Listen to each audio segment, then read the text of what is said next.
Yup, this is the biggest problem.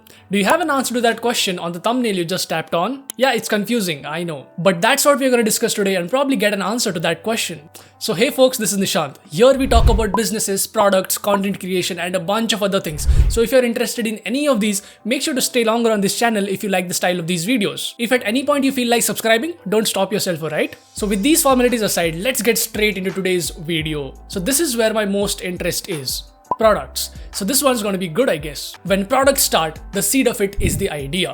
The first thought that you have is, hey, this is the next $1 million idea, but then you start to make sense and think logical. And then you think who is going to use your products. Here are some layers. What age group is going to use your product? Which category does your product fall under? How frequently are they going to use it, or is it just a one-time thing? Are there any competitors? Is somebody else doing that? And the list goes on till eternity and you'll never find all the answers. But underlying question behind all of this is who is going to use your product? Will the product be used by everybody, or will the product be used by just the targeted market you want to be in? Okay, so let's talk examples so that the concepts get clearer and you don't think that I'm talking rubbish, alright? Zomato, our friendly neighborhood business. Who is the target market? Everybody, right? Wrong. Not yet.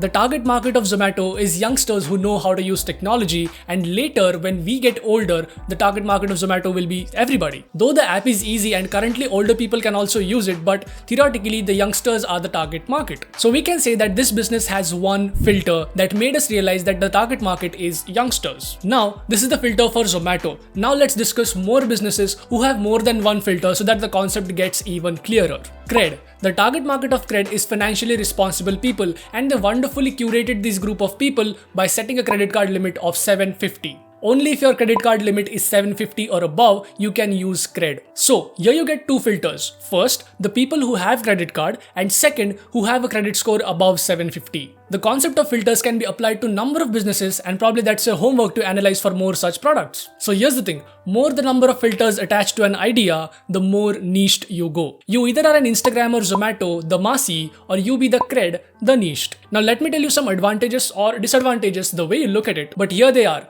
Whenever you go massy, you sure get a lot of people, but to generate revenue from these people is very hard. You probably would have to figure out to see this as an opportunity and set up a clever revenue model. You can take an example of Instagram for that matter. They charge advertisers for the impressions, meaning they charge for showing it to people and not for clicking the ad. By this way, they capitalize on what they have the most: people. If you can figure something out to capitalize on the number value, you're good to go.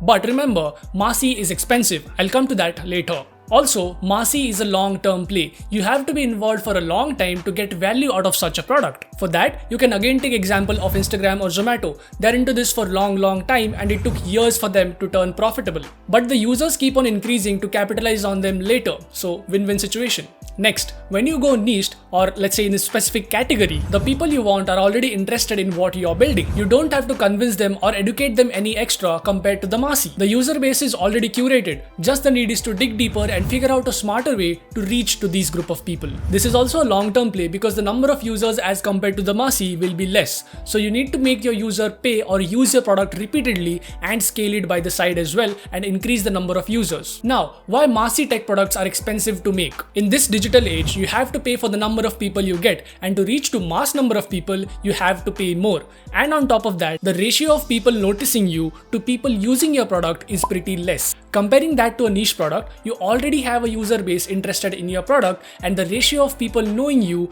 to using your product is comparatively higher. So here's a lot of clarity, and as mentioned, I got you to the answer.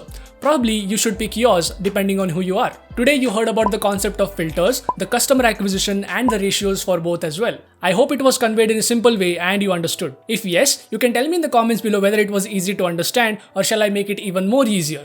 Go. So that was it for this video, and I'll see you guys on the other side.